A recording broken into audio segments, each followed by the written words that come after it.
commencer. Je ne sais pas trop comment rentrer dans ce que Dieu m'a mis sur mon cœur, mais je peux vous dire une chose, je l'ai vécu. J'ai vécu des choses que je vais apporter.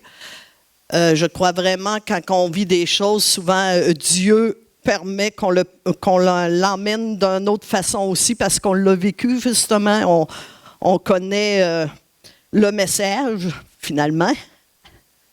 Alors, je vais commencer comme ceci. Nous vivons des expériences qui testent notre foi. Vous êtes d'accord avec ça? Testent notre confiance. Nous serons tous éprouvés un jour ou l'autre. C'est pas parce que vous voyez des chrétiens qui, ça fait beaucoup d'années, qui n'auront pas d'épreuves. C'est faux. C'est faux. On en vit tous. Soit nous traversons actuellement une tempête, soit nous en sortons, ou soit nous en aurons une sous peu. Dans le passage que je vais avoir aujourd'hui, s'appelle de la mer de Galilée et qui est en furie. J'emmène ça de même, là. Qui est en furie. Mais Jésus est là, avec les disciples. Voyons la méthode qu'il utilise pour enseigner à garder la foi. On va aller voir, c'est un texte que vous connaissez, mais on va laisser le Saint-Esprit nous parler. Même si vous l'avez lu et relu, le Saint-Esprit nous parle selon les circonstances de chacune de nos vies. Alors, Marc 4, 35 à 41. Ce même jour, sur le soir, Jésus leur dit, « Passons à l'autre bord. » Après avoir renvoyé la foule, ils l'emmenèrent dans la barque où il se trouvait. Il y avait aussi d'autres barques avec lui. Il s'éleva un grand tourbillon et les flots se jetaient dans la barque au point qu'elle se remplissait déjà. Et lui, il dormait à la poupe sur le coussin. Ils le réveillèrent et lui dirent, « Maître, ne t'inquiètes-tu pas de ce que nous périssons? » Dans une autre version, ça dit, « Maître, nous sommes perdus, cela ne te fait rien. » Ça, c'est une autre version. Alors, le verset 39, s'étant réveillé, il menaça le vent, il dit à la mer, « Silence, tais-toi !» Et le vent cesse. Il y eut un grand calme. Puis il leur dit, « Pourquoi avez-vous ainsi peur? Comment n'avez-vous point de foi? » Si vous faites des recherches sur la foi, c'est de la confiance. Je pourrais dire comme, comment n'avez-vous point de confiance? Ils furent saisis d'une grande frayeur, ils se dirent les uns aux autres, « Quel est donc celui-ci à qui obéissent même le vent et la mer? » Essayons de comprendre le message, là. Pour nous, aujourd'hui, dans l'Évangile de Marc. La mer représente notre cœur, dans lesquels peuvent se déclencher subitement des grandes tempêtes. Qui n'a pas connu de tempête dans sa vie? Lorsque tout s'assombrit et la petite barque de notre vie commence à prendre l'eau de toutes parts. Et que Dieu semble être absent et comme s'il dormait. Avoir une réponse alarmante du médecin et nous voilà dans une pleine tempête. Un enfant qui prend un mauvais chemin et voilà les parents dans une tempête. Une crise financière, la perte d'un travail et nous voilà en pleine tempête. Que faire?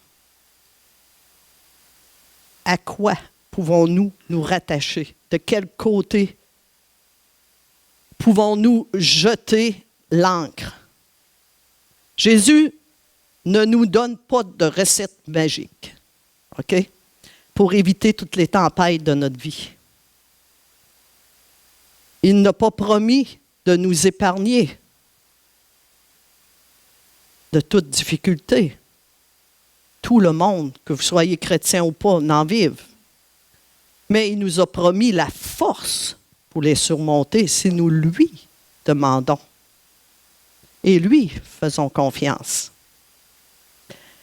Traversez-vous en ce moment même, une tempête.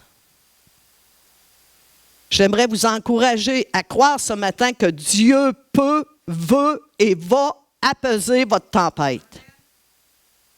La tempête est une opportunité de voir Dieu agir. Les disciples l'ont vécu, l'apôtre Paul l'a vécu. Et à chaque fois, cela a été une opportunité pour Dieu de faire un miracle. Et si, frères et sœurs, votre tempête d'aujourd'hui devenait votre plus beau témoignage de demain?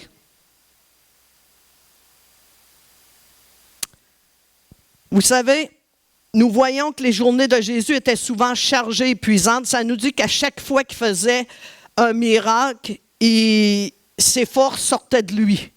Il devenait fatigué. Il était dans un corps comme vous et moi. Alors, l'enseignement reçu de Jésus et la vue des miracles ne suffisent pas pour atteindre le but fixé par Jésus pour ses disciples. Reconnaissaient-ils vraiment qui est Jésus? Jésus, il veut les aider à ne pas focaliser sur les circonstances extérieures, mais à faire pleinement confiance et chasser toute crainte de leur cœur. Comment Jésus va s'y prendre? Il les fait passer par un test infaillible. Et des fois, on passe par des tests, nous aussi. Hein? Notre foi est mise à l'épreuve. Et Dieu veut voir si on est vraiment vrai dans ce qu'on dit. On est sauvé. Ah, ça va bien. C'est-tu vrai? T'es-tu vrai devant moi? Alors, des fois, on est mis dans l'épreuve comme ça parce que Dieu veut qu'on apprenne quelque chose. Il veut qu'on lui fasse confiance. L'enseignement reçu, bon, reconnaissait-il vraiment Jésus? Jésus veut les aider à ne pas focaliser sur leurs circonstances, mais à faire pleinement confiance. Jésus dit à ses disciples, passons de l'autre bord. Les hommes étaient en contrôle de la barque. Ils étaient des marins, ils étaient habitués à l'eau. Même s'il y avait des tourbillons, des ci, des ça, ils étaient habitués à ça. Ils ne demandent même pas à Jésus de les aider. Pourtant, Jésus est embarqué dans la barque. Je ne sais pas, là. Ben, je ne sais pas, là. Là, je connais le Seigneur personnellement, là. Mais je veux dire, il me semble, il aurait dû dire, Jésus, viens avec nous, fais ci, fais ça. Il l'aurait tenu réveillé, je ne sais pas.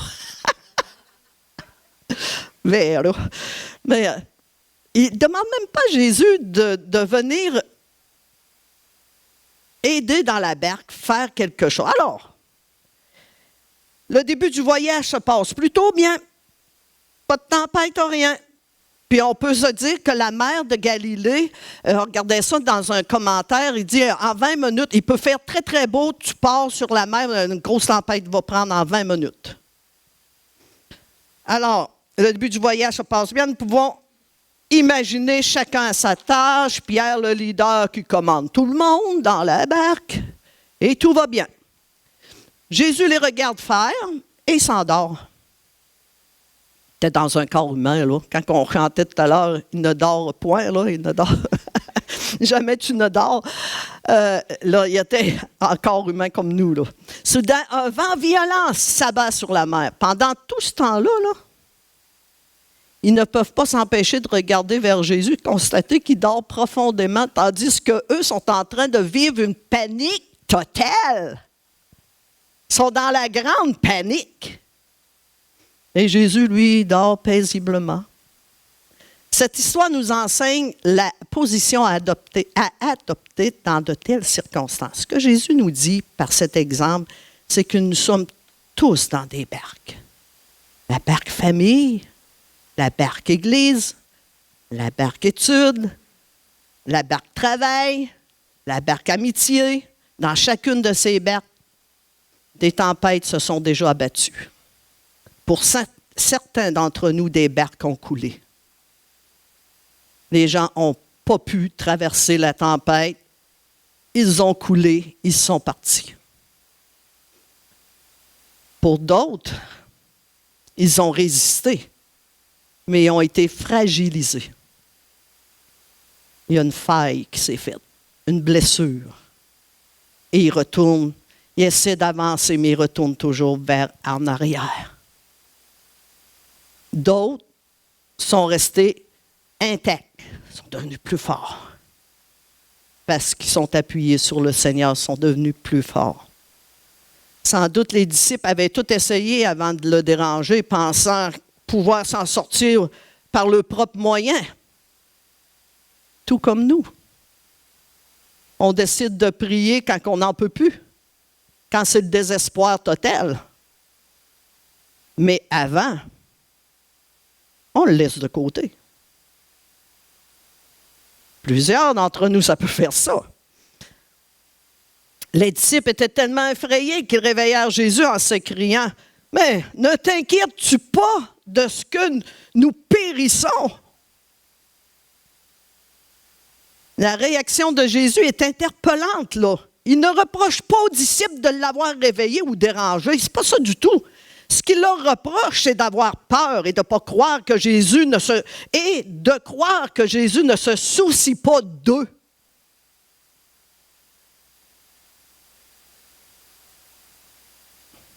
Il leur demande d'avoir la foi, d'avoir confiance. Nul besoin de s'inquiéter, je ne sais pas, là. Mais eux autres, c'était visuel leur affaire. Nul besoin de s'inquiéter quand Jésus est dans la barque. Ils avaient vu des miracles avec Jésus. Ils avaient vu des guérisons. Ils avaient vu plein de choses de Jésus. Jésus embarque dans la barque. Il ne se soucie pas de Jésus. OK? Vous allez comprendre. Vous savez que la peur a la faculté, merci Esther, non, c'est pas Esther qui donnait son témoignage tantôt, c'est qui parlait? Kelly. La peur a la faculté de nous paralyser et nous fait manquer de foi. La peur nous paralyse. Réfléchissez à quelque chose dans votre vie là, qui s'est produit. Là. Quand vous avez eu peur, qu'est-ce qui s'est produit? Vous avez paralysé spirituellement, vous avez tassé votre foi, vous avez regardé à vos circonstances.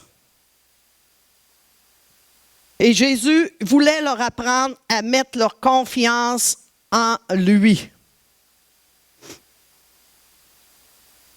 Il est donc possible, frères et sœurs, que nous soyons fermement attachés au Seigneur, consacrés et marchant dans la sanctification, mais que nous passions par une phase de turbulence extrême. Cette difficulté ne signifie nullement que Dieu est absent ou que nous ayons péché. Des fois, oui, la désobéissance nous emmène des tempêtes, des difficultés, mais pas ici, là. Ici, c'était pas ça, là. Vous savez, vous vous souvenez, ça me vient tout d'un coup, Jonas qui ne voulait pas obéir, ben, il a vécu une tempête, là. Mais après ça, le Seigneur, il avait enseigné quelque chose. La tempête envoyée par l'adversaire a justement pour but de créer la peur, de nous paralyser de peur, puis nous rendre incrédules que Dieu peut agir. Satan ne peut rien faire à part souffler un vent de peur sur nous et la décision nous revient de suivre ou pas ce que dit Satan. À nous de s'assurer de qui nous sommes, derrière qui nous sommes, en qui nous nous cachons, pour que les peurs et les craintes s'enfuient. Et par notre calme, nous discernerons la voix de Dieu, au lieu de l'autre voix qui nous emmène à avoir peur de la situation, et on va discerner la voix de Dieu. La question de Jésus pourrait être comprise ainsi: sur quoi est basée ta foi? En réalité, pour les disciples, avant que la tempête ne se déclenche, avant que le tourbillon ne menace de les engloutir, le Messie avait prononcé une parole de vie qui a été vite oubliée. Passons de l'autre bord. Remarquez une chose, en tout cas, je ne sais pas pour vous, mais pour moi, oui. Quand que je lis la parole, des fois, il y a un verset qui vient me toucher sur le cœur. C'est ce verset-là que je dois garder. J'ai appris avec les années. Je dois le garder, ce verset-là, l'écrire à quelque part, là. Le garder. Parce que le Saint-Esprit le sait, que dans ma vie viendra une tempête où ce verset-là va être une parole de vie pour ma situation. C'est cette déclaration-là, allons de l'autre bord, que les disciples auraient dû se souvenir. Même dans la tempête, la parole de Dieu est celle dont il faut se souvenir. C'est elle qui s'accomplira. C'est elle, frères et sœurs, qui s'accomplira. Le Seigneur ne nous a pas donné le livre, la parole, pour rien. Moi, je l'appelle le livre de vie. Il donne la vie, justement. Les tempêtes ne viennent pas toujours parce que nous avons fait quelque chose de mal ou désobéi à Dieu. Non, ici, ils ont suivi ce que Jésus disait, d'embarquer dans le bateau. Puis ici, il est clair que les disciples marchaient dans l'obéissance. Ils se trouvaient dans la présence de Jésus toutefois. L'orage vient. Frères et sœurs, l'orage va. Peut-être que vous n'êtes pas dans une orage. L'orage vient. Elle viendra encore. Ce n'est pas une prophétie, c'est une vérité. Mais on est équipé pour passer au travers. Notre foi est souvent malmenée par des événements imprévisibles. Et les certitudes qui nous habitent deviennent chancelantes. Le doute vient. Le doute vient. Puis on a envie de rester sur le rivage, plutôt d'embarquer dans le bateau puis suivre le Seigneur. On a envie de rester sur le rivage parce que ça ne nous tente pas du tout de vivre une tempête. Mais n'oubliez pas que le Seigneur est toujours là. Le fait qu'on soit dans le plan de Dieu ne va pas empêcher un orage de se lever. Au contraire. Au contraire. Elle va même se lever justement parce qu'on est dans le plan de Dieu. Parce que l'ennemi ne veut pas que vous rentriez dans le plan de Dieu. Les disciples dans la barque, ce n'était pas parce qu'ils avaient fait quelque chose, c'est même tout le contraire. Ils se retrouvaient au milieu d'une tempête parce qu'ils avaient choisi d'aller avec Jésus. Mais ça aurait dû les rassurer. Après tout, il leur avait donné une parole de vie. Passons de l'autre bord. Il les avait équipés avec une parole de vie. Enfin, qu'ils semblent dormir le fait qu'ils semblent dormir parfois lorsqu'une réponse ne nous parvient pas, ça veut-tu dire qu'ils s'en moquent? Ou qu'il n'y a pas de solution? C'est certainement pas ça. Jésus avait dit aux disciples de traverser l'autre côté. Il était évident qu'il allait y parvenir de l'autre côté. C'était inévitable. Il ne leur a pas dit, avant de partir, la traversée sera facile. Vous ne serez pas mouillés, vous n'aurez pas de frayeur, vous n'aurez pas de problème au milieu de la mer. Il a juste dit, allons de l'autre côté. Et s'il l'a dit, c'est qu'il y arriverait de l'autre côté. Pensez-vous, ça me vient là, pensez-vous avec Jésus à bord, quel bateau aurait coulé? Vous pensez que Jésus peut couler? Pensez-vous? Hey, il peut couler, le Seigneur. Ben pourquoi qu'on s'inquiète? Pourquoi qu'on a cette faculté-là de s'inquiéter toujours? Pourquoi qu'on n'a pas la faculté de lui faire confiance puisqu'il est avec nous? Moi, là, je pensais à ça. Là. Elle me l'a écrit parce qu'elle riait tout seule dans le bureau. Là. Ce que je devrais faire, moi, là,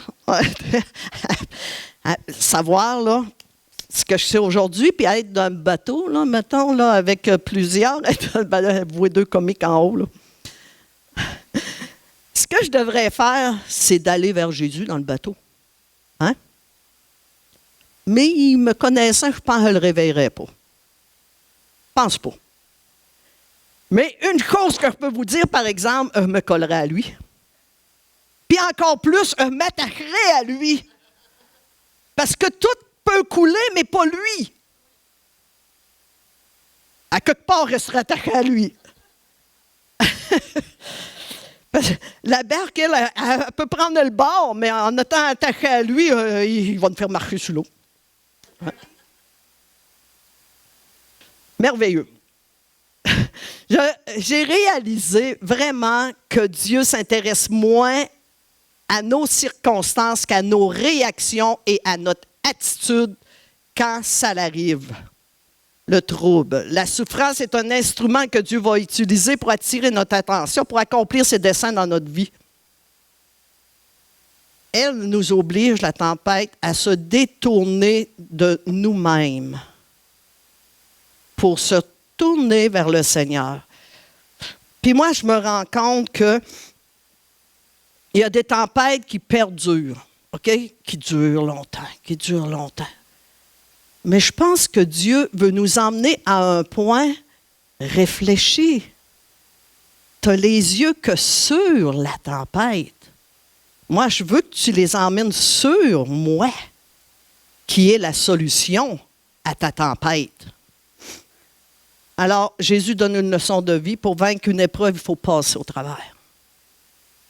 Pour apprendre quelque chose, il faut lui faire confiance. Et la garantie que Dieu adresse à nous, c'est qu'il sera présent dans notre barque. Et qu'avec lui, nous réussirons à passer au travers. Alors, je vais apporter 1 Pierre 4, 19. Ainsi que ceux qui souffrent selon la volonté de Dieu remettent leur âme au fidèle Créateur en faisant ce qui est bien. En remettant leur âme, c'est lui confier notre vie entière, nos propres peurs, inquiétudes, lui faire confiance. Au fidèle Créateur, en faisant ce qui est bien, il peut être tentant dans ces périodes-là de laisser tomber nos bonnes actions, de se replier sur soi-même ou de répondre à la souffrance par de la haine et de l'amertume. Alors, il faut continuer à faire le bien. Vous êtes dans une tempête, vous ne voyez pas encore la gloire de Dieu. Continuez à faire le bien. Les gens croient que lorsqu'ils sont dans l'épreuve, c'est souvent parce qu'ils ont désobéi. Bien là, vous avez vu que c'était faux. Ici, c'est faux. La preuve, les disciples ont subi une tempête parce qu'ils ont obéi à Dieu. Ils étaient au centre de la volonté de Dieu et au cœur d'une violente tempête. Mais Dieu les enseignait, là. Quand nous passons par une cruelle épreuve, nous ne sommes pas forcément en dehors de la volonté de Dieu. Nous pouvons être exactement là où Dieu veut que nous soyons parce qu'il savait que l'ennemi aurait frappé, mais lui, là, Dieu, il sait que l'autre côté, c'est sa gloire. Pas la gloire de l'ennemi, c'est sa gloire quand son enfant se tourne vers lui. Jésus, il vit en nous, mais des fois, nous l'ignorons. Des fois, on agit comme s'il n'était pas là. Puis la parole dit qu'il ne nous a pas laissés orphelins, qu'il nous a donné son Saint-Esprit qui nous guide à chaque jour. Mais on dirait qu'on l'ignore à cause que nous regardons plus à nos circonstances qu'à lui, alors qu'il veut que nous lui fassions confiance. Moi, quand je lisais le texte, j'ai vu que les disciples n'avaient pas été traités d'incrédules par le Seigneur, mais Jésus leur a demandé où ils avaient mis leur foi. Les disciples avaient la foi, mais ils l'ont orientée ailleurs. Ils avaient la foi, les disciples, là, mais ils ont détourné leur foi ailleurs. Ils l'ont mis sur la tempête, au lieu de le garder sur Jésus qui était dans leur barque. Ils l'ont mis sur la puissance de la tempête, au lieu de la puissance de Dieu. Aujourd'hui, il se peut que des circonstances se lèvent et nous défient. Osons nous poser cette question. Où je situe ma foi? Un autre appui à ça. Matthieu 14, 25 à 30. À la 4e veille de la nuit, Jésus alla vers eux marchant sur la mer. Quand les disciples le virent marcher sur la mer, ils furent troublés et dirent « C'est un fantôme !» Et dans leur frayeur, ils poussèrent des cris. Jésus leur dit aussitôt « Rassurez-vous, c'est moi, n'ayez pas peur. » Pierre lui répondit « Seigneur, si c'est toi, ordonne que j'aille vers toi sur les eaux. » Et il dit « Viens, Pierre. » Sortit de la barque et marcha sur les eaux pour aller vers Jésus. Mais, il y a un fameux « mais », hein? Mais voyant que le vent était fort, il eut peur. Et comme il commençait à s'enfoncer, il s'écria « Seigneur, sauve-moi »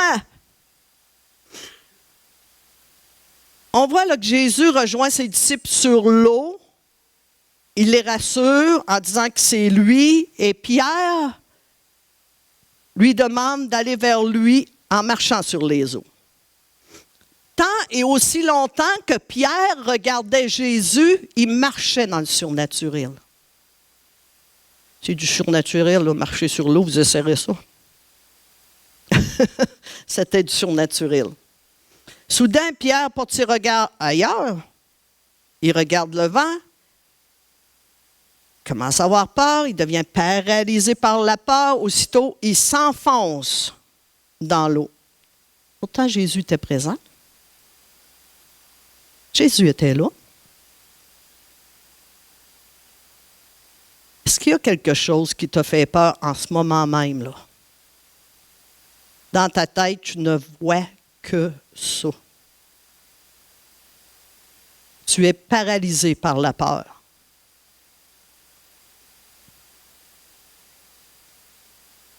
Matthieu 14, 31, 32. Aussitôt, Jésus étendit la main, le saisit.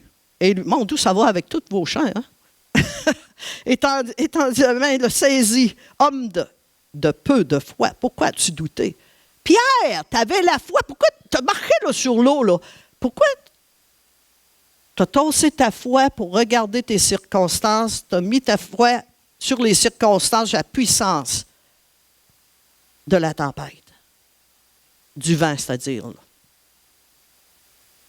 Alors, homme de peu de foi, pourquoi as-tu douté? Ils montèrent dans la barque et le vent cessa. Pierre était convaincu de la capacité de Jésus de le faire marcher sur l'eau. Parce qu'il a quand même débarqué du bateau, là. Les autres disciples n'ont pas débarqué, eux autres, mais Pierre a débarqué. Mais la peur a orienté sa foi ailleurs. Job 3, 25 dit, « Ce que je crains, c'est ce qui m'arrive. Ce que je redoute, c'est ce qui m'atteint. » Nos pensées et nos peurs peuvent parfois nous piéger et influencer notre comportement et nos décisions. Et c'est Job qui dit, « Ce que je crains, c'est ce qui m'arrive. Ce que je redoute, c'est ce qui m'attend. » Si les disciples avaient été sages, ils auraient dû se rappeler de la parole de vie que Jésus leur avait dit, « Passons de l'autre côté. » C'était une parole de vie. Vous n'allez pas mourir. Tu sais, ça disait tout, là. Passons de l'autre côté. Si Jésus le dit, c'est que ça va arriver. On n'a pas à douter. Ils ont regardé les vagues qui se levaient à la place, le bateau qui prenait l'eau, puis ils ont crié, hein? « Maître, ne t'inquiètes-tu pas de ce que nous périssons? » Wow! La foi en Dieu en prend un coup lorsqu'on la place dans les circonstances, n'est-ce pas? Dans les difficultés, plutôt de la placer en lui. Jésus est prêt à nous porter, je pense que c'est déjà Gaétan qui avait déjà apporté ça, si je me rappelle bien. En tout cas, je ne sais pas, là. Il me reprendra après la réunion. Jésus est prêt à nous porter sur les eaux, sur le sable, mais pas sous les eaux ou sous le sable. Il est prêt à nous porter. N'y a-t-il pas des points communs avec nos expériences personnelles? La grande question est comment les gérons-nous? Du coup, c'est Dieu qui est accusé. Pourquoi, Seigneur? Pourquoi moi? Tu ne pelles pas. Te suivre pas comme ça. Tu fais rien. On accuse le Seigneur comme ça. Et lui, il t'a donné une parole qui dit, je suis avec toi. Je vis en toi. Jésus a dit, je suis avec vous tous les jours jusqu'à la fin du monde. Parole de vie. Je suis avec vous jusqu'à la fin du monde. Est-ce qu'on la tient? Est-ce qu'on le saisit? Sa pensée est fixée sur l'issue du voyage, tandis que la nôtre s'arrête souvent aux détails du chemin. Le diable essaiera de nous faire oublier que Jésus est dans notre barque. Et lorsqu'on prend conscience qu'on n'est pas seul, que le Seigneur Jésus est là, notre âme va soupirer après lui. Comme le verset dit, comme une biche soupire après les courants d'eau. Mon âme soupire après toi. Hein? Tu garderas confiance en lui, puis tu vas avancer par la foi. Tu vas avancer par la foi. L'Éternel est mon berger, un autre verset qui nous vient. L'Éternel est mon berger, je ne manquerai de rien. S'il le dit, peux-tu l'apprendre, ta vérité-là? Je ne manquerai de rien. Je ne manquerai de rien. Il y a une tempête. Ah, le Seigneur m'a dit que je manquerais de rien. Je vais passer au travers. Ouais, c'est la première chose que nous avons à retenir. Il est Emmanuel. Encore un autre qui nous vient. Il est Emmanuel, Dieu avec nous. Il est Emmanuel, Dieu avec nous. Je vais vous donner deux façons d'envisager un énorme problème. L'armée d'Israël devant Goliath, c'est dit. Regardez, là, c'est une armée devant un homme. Il était peut-être un grand homme, un grand géant, là, mais c'est un homme quand même. Ils ont vu leur problème. Ils ont dit, il est si grand, Goliath, là, que nous ne pourrons jamais le vaincre.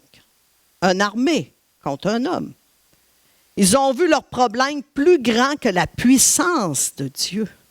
Pourtant, Dieu, avec Israël, faisait de grandes choses. Alors, ils regardaient leur problème plus grand que Goliath, à quelque part. Comment vois-tu ton problème ce matin? Alors, le deuxième, alors que David, lui, il s'est exclamé, « Il est si grand que je ne pourrais pas le rater. » Hein, c'est vrai, c'est une réalité. Il est si grand qu'il ne peut pas rater ça, là. Alors, vous voyez, David, il avait confiance en son Dieu de l'impossible.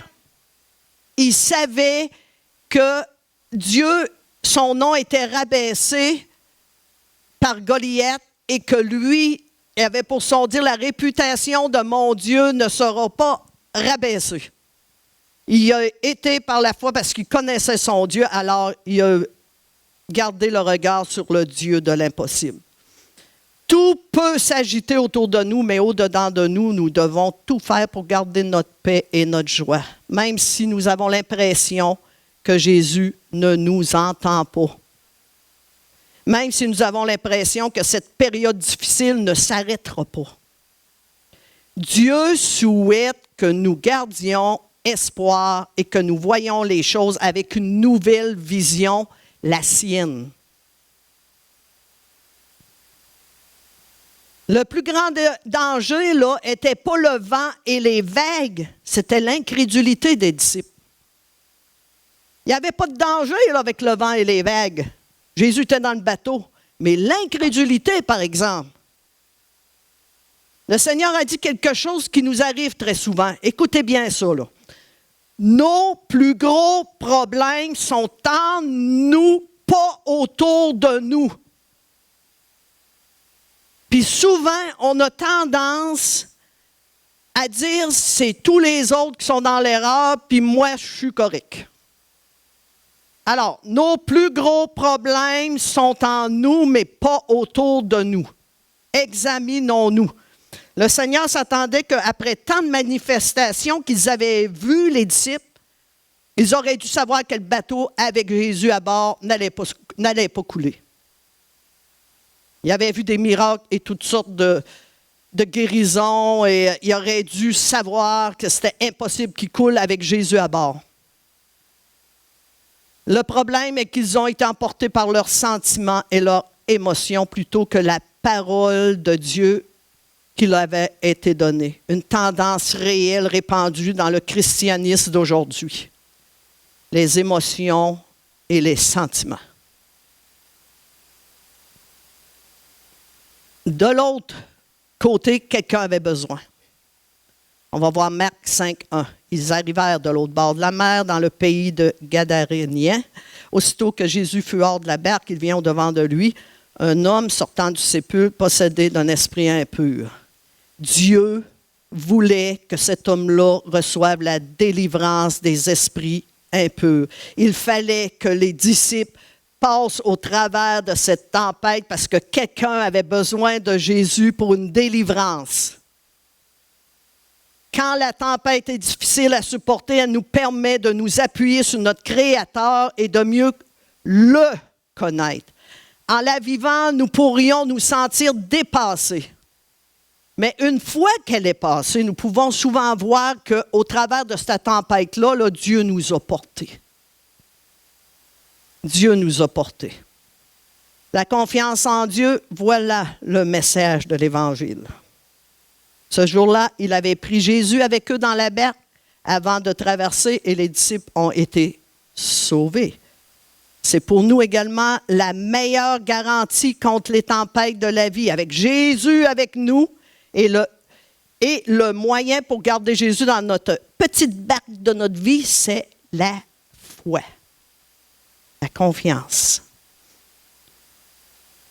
Je ne sais pas à qui ça concerne ce matin, mais dans Hébreux 13, 5, ça dit « Je ne te délaisserai pas, je ne t'abandonnerai jamais. » Un chant que vous avez fait tantôt. Faisons confiance en celui qui vit en nous, qui est dans notre barque de tous les jours et nous conduira à notre destination, frères et sœurs. Et je vais vous terminer ça avec une histoire que j'ai reçue. J'avais monté ma prédication d'un matin et il y a une histoire qui m'est tombée sur les mêmes qui résume tout ça. Là. Allez chercher votre cœur d'enfant. Là, OK? L'histoire, c'est l'histoire, pas tout de suite, là, parle d'un jardinier. Vous allez voir dans l'histoire, ça parle d'un jardinier, ça représente Dieu. Ça parle d'un bocal rempli de graines. Mais il y a une petite graine rebelle dans le bocal qui veut fuir les difficultés et méprise celles qui sortent du bocal, qui sont prêts à braver. Les autres petites graines me font penser à l'Église. Des chrétiens prêts à traverser les épreuves en faisant confiance en leur jardinier qu'il agira pour le meilleur dans leur vie. Alors, je commence. Vous allez pouvoir me suivre sur l'écran. Je commence comme ceci. Je vais vous raconter l'histoire d'une petite graine rebelle qui ne voulait pas quitter son bocal. Elle dit, « Mais je suis en sécurité et bien à l'abri ici, » dit-elle. « Je ne vois pas pourquoi je partirais comme toutes les autres. Ces terres sont trop froides, c'est bien trop risqué. De plus, je pourrais prendre le risque de me fissurer et d'abîmer mon bel habit. » La petite graine se retrouva donc seule dans son bocal, regardant les autres s'enfoncer dans la terre gelée de l'hiver. Elle les méprisa, puis s'endormit satisfaite de son choix. Puis, la petite graine se réveilla par un beau et chaud matin du printemps avec surprise. De magnifiques fleurs avaient envahi le jardin, leur parure était flamboyante, leur parfum enchantait les narines. Se dirigeant vers elle, la petite graine engagea la conversation. « Mais que faites-vous là? Comment êtes-vous arrivé? Est-ce le jardinier qui vous a planté ainsi? » Les autres fleurs répondent. « Mais ne nous reconnais-tu pas? Nous sommes tes amis. Nous étions avec toi dans le bocal. Mais nous avons choisi de partir.